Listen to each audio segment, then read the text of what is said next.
All right. I'm Pickle Rick. I'm Zambo Joe.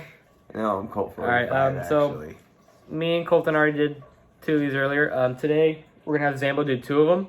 Two of his album choices. Two of my albums, yeah. It's hard, dude. It is a hard sell to choose any album because in my family, we were not a music-oriented family. So as a kid, I mean, the less noise around a bunch of kids or to your parents is better for them. So, hey, whatever. Especially if one of you is a drummer. Oh, yeah, it's hard. Yeah. Turn off. Oh, dude, like that's why I like guitar, because you can just unplug it and play. Yeah. So we're just gonna call this episode 3. Episode 3. So All right, Zambo, what two albums did you got for us All right. to talk about today? So you just start with one of them and talk about. I'm going to start with one of them. I'm going to do from way back in the day. So obviously my tastes have changed a lot today. So way back in the day when I was in high school, my friend had given me an MP3 player with a bunch of music on it. And one of those were All Shall Perish, The Price of Existence. And I just re-listened to that album and re-listened to that album.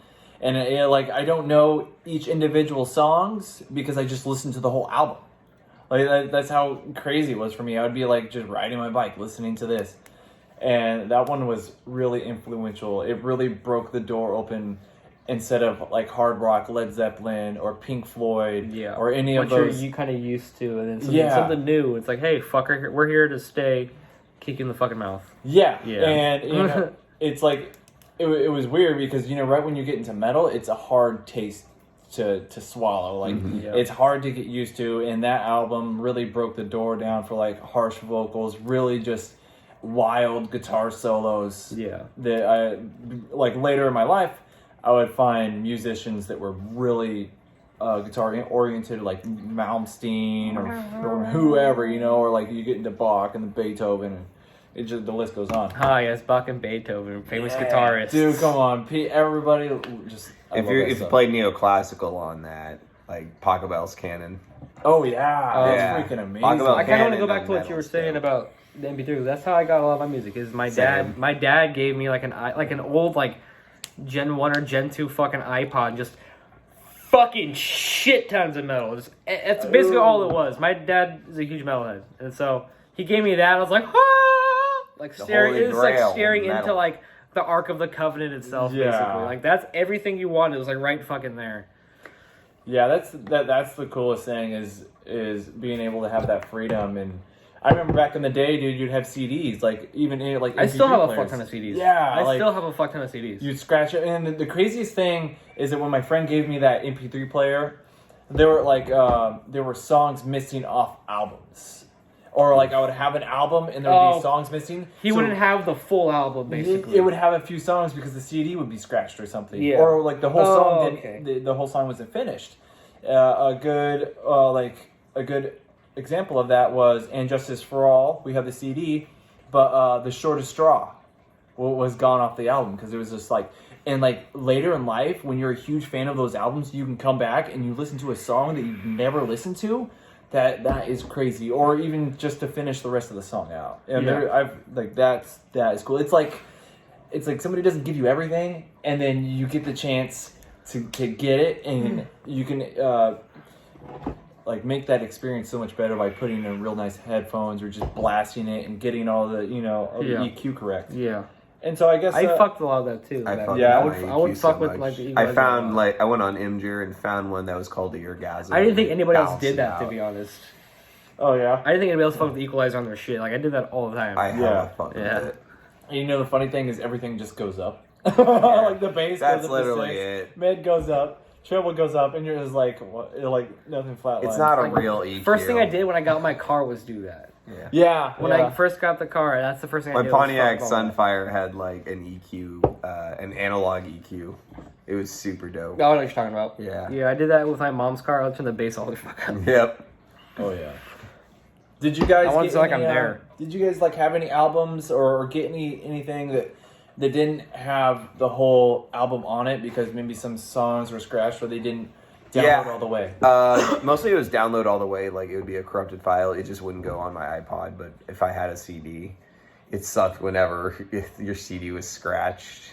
Yeah, back in the 90s, 2000s cassettes and CDs, man. Those got scratched. It Do you sucked. have any albums that like or songs that I got a fuck ton of burned CDs. Yeah. I'm not gonna say it on here, but yeah. and I burned them and I put them on the CDs. So they'd be like, dude, do not burn this, do not rip this. And I do exactly that. That's exactly what we did. We didn't care. Yeah. Oh yeah. So it would come off of an old MP3 I had, and so I put everything off of that onto there, and then I have CDs and shit. Yeah. And the thing with that is a lot of those weren't complete albums either. They'd be like, I like this song from this album going on there. This song from this album going on there. Like, I've done. It I've done a didn't couple have of the CDs. full. Do you have any specific songs or specific albums? I remember I had a couple Escape the Fate songs from my buddy's iPod that I had him burn onto a CD. Escape the Fate. Yeah, it was mostly the Ronnie Radke era, like No Sympathy for the Dead. Joey's gonna like that. Shut up, Joey. If you're watching this, shut up. What about, I love what you, about buddy. you? Yeah, Any, my best any friend, I love you. specific songs or albums? Oddly, Ludo. There was Ludo was interesting, so I got one of those, but didn't have the complete album. Same with a couple of the used tracks. I never got into the used. I couldn't get into the used. The used is kind of whiny. I've tried, not gonna lie, I've tried, it's can't very get it. whiny and very Cure kind of inspired. Oh. Okay. Whereas MCR is more Queen inspired. Never listened to that. I listened to one or two songs, and I'm not a fan of that shit either, to be honest. So I'm gonna do one more album. For your second album, your 2 days. My, Yeah, my okay. 2 day, because I wasn't here last time. Yeah. Avenged Sevenfold, City of Evil. A banger. That was That was a summer banger back I think for that me in was middle one of the school. first CDs I bought, legally, I bought. Yeah. It was the City of Evil one, to be honest. Just it was the same thing with Lamb of God. When you listen to music on the radio, it has a certain sonic sound to it. This was totally different. The kick was much more punchier, and it didn't have that boof boof sound to it. And the guitars were just so it slaps. they sounded great, yeah. And not only that, but just the writing behind it was crazy. And the crazy thing is, a lot of people didn't like it, which I They're find dumb. That's nuts bonkers. to me, because I think City of Evil, because I'm not really a huge A7X fan, to be honest. I think City of Evil is one of the few albums I actually do like. Yeah. You know what I mean? Yeah. That's crazy to Sounding me. Seven Trumpet all the way up to right before Nightmare, I feel. But Nightmare I with agree with that. Mike Portnoy made it pretty good. But that's when it started getting into the near lawsuit to Metallica levels of generic fucking Hail to the bro King stuff. metal. I like Hail to the King. I go fuck. Yeah, really rock and roll orientated. Yeah. And just just Sinister Gates guitar playing. Again, Yeah. it just broke down a huge wall for me again. And it's you think you're at this level, and then you listen to something, and it's like teaching an old dog new tricks. Yeah. And you're like, oh. And that just keeps on going in life. That kind of I've just been more of a slow Discovering learner. newer shit. Shit's like, oh fuck, I the didn't like that. melodies, and he I think a lot of people didn't like it because he went from really screaming to singing. Yeah. And that's why a lot of I can people... see that, but I can see why. But honestly, to me, I don't think it really makes Oh, a difference. was it called the White Album? It's just all white. That's the self-titled album. Self-titled album that had the first the And ending Afterlife. ending songs were just amazing. Afterlife, Brompton Cocktail. That's a dope one, man. Gunslinger. Afterlife was. Afterlife. It was very almost that. easy. That Critical song was on. acclaim. I think that song was on fucking Scream was one of pretty the good. older rock Yeah, band Scream. days. Scream was dope. good.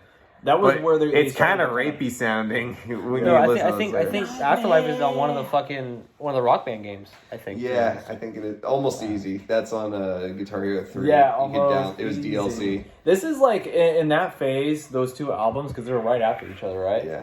And that phase is really interesting. That phase is where they went from kind of punk to getting a little bit bigger and being more prog, and then going pushing that prog element. No, not super prog like Dream Theater, but pushing that element of using steel string guitars and kind of getting away from that super heavy sound, because they're coming into money, they're happier, and stuff like that.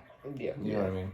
When you can afford to do whatever you want, go for it. I don't even care.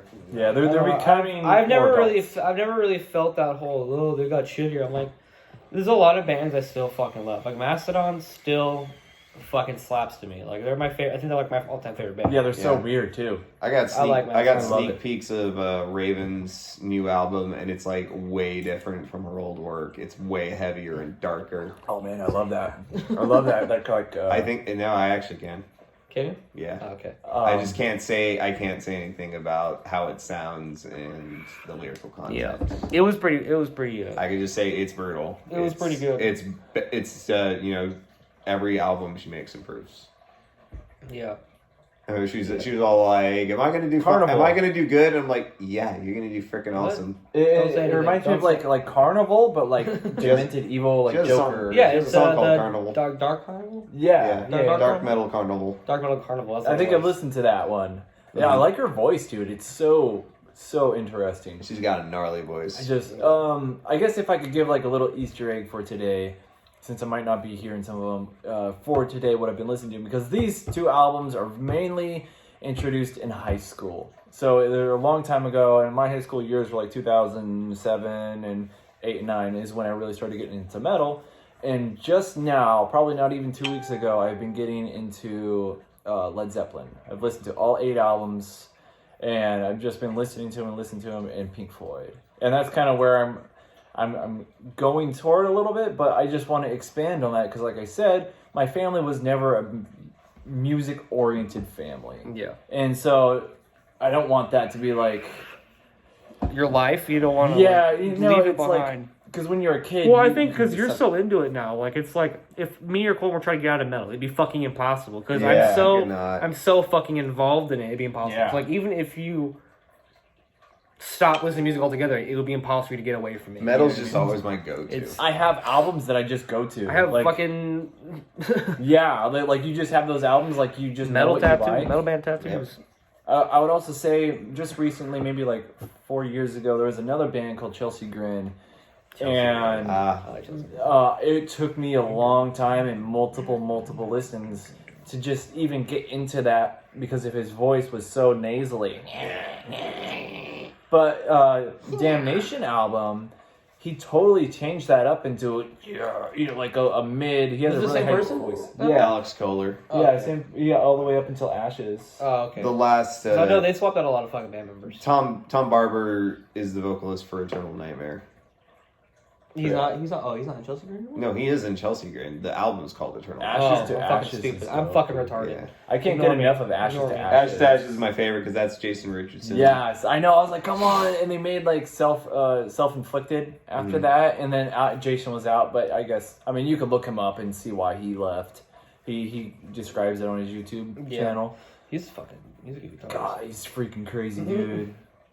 Trap Um, got nothing on that. Dude, fuck All right. Trapped. Fuck Trapped. You guys Fucking wanna- pedo. He admitted it. He admitted it. He admitted it. I have the screenshots proving that he admitted it. Like there's a thread on Twitter where someone called him out and you said some other shit, and someone's like, "That's not how you answer to that." And so I screenshot it. And he said, "Yeah, so what?" Pretty much was what he Basically, was yeah, saying. It's like, that was he basically his deadass kind of just attitude towards it. confessed. What we were saying that was like the reason why he's doing this is not necessarily because he cracked, but because he wanted PR, and it's PR, like the yeah. worst kind of PR. anything you guys want to say? Any questions? Trapped, just stop. just Yeah. no more. Okay, relating to tomorrow. music. Oh, you want music? Yeah, this music or you whatever you guys want to say. I'll say tomorrow me and Colton are probably gonna do another one tomorrow. I'm focusing on a lot of deathcore right now. Yeah, I got a fucking list right here that I wrote. So how many videos will this be? 10. 10. There's gonna be 10 videos. Oh, okay. How many are we in? As many as you want to be in. Yeah, Okay. as many You as can it's add. fun. If can you even want to send us go home, videos. make a video and send it to me. I'll fucking post it. Oh, okay, Yeah. cool. Yeah. So. I like this though because I get to talk to you guys. Yeah, I like this too. I hit the bird. Sorry, I don't want to burp towards you. That's it. We got 6 Yeah. more seconds. Let's make it 15. 15. Yeah, we got 15. Let's make it 15 minutes. 15 minutes. Okay, Alright, get that monetized. I'll ask, did you guys, what were your favorite elements since you listened to Avenged Sevenfold, what were your favorite elements of City of Evil, really quick? What was your favorite songs? It was Trashed and Scattered was my Trash and favorite. Scattered is really trashed and scattered. Yeah, that's a good fucking song. MIA. Fuck, what the fuck is even on that album? MIA. Seize the Day. The Bat song, whatever. Backcountry. Backcountry. Yeah. I like the intro. Blinded in Chains. Yeah. Beast in the Harlot. Beast in the Harlot. That was a That was a fucking banger. Good one. Yeah. So what about the Sonic? So what do you think about like the drums or guitar or bass or even vocal technique? I think haven't the listened drums to the album made in it so for me. fucking The long. drums I and honestly couldn't make a comment on that. The drums and the album guitar in a really made that long album. fucking time, to be honest. Yeah. I couldn't make a comment on that. There's like a lot of bass solos in that album too. That are just I'll like, say as a side note, I was watching like some Sinister Gate stuff, and this is when he didn't do work on his right hand picking, and so a lot of the stuff was like, just like how today is recorded, it'll go like 3 seconds. Yeah. Okay, 3 seconds. Oh, fucked up. Oh, go back 3 seconds. Oh, go back. You know, and he made solos like that. And if you look at his picking in those earlier videos, it's horrible. Like. Finn McKenty over on the Punk Rock NBA on his YouTube channel. He makes his video series like how they get so big, and he did one on Avenged Sevenfold. Why are they so big? Yeah, it was a good video. I liked it. Okay, yeah, I think. Skirt. And that's it. Skirt. By Stay Zambo brutal. approved. Zambo approved. Zambo Zambo approved. approved.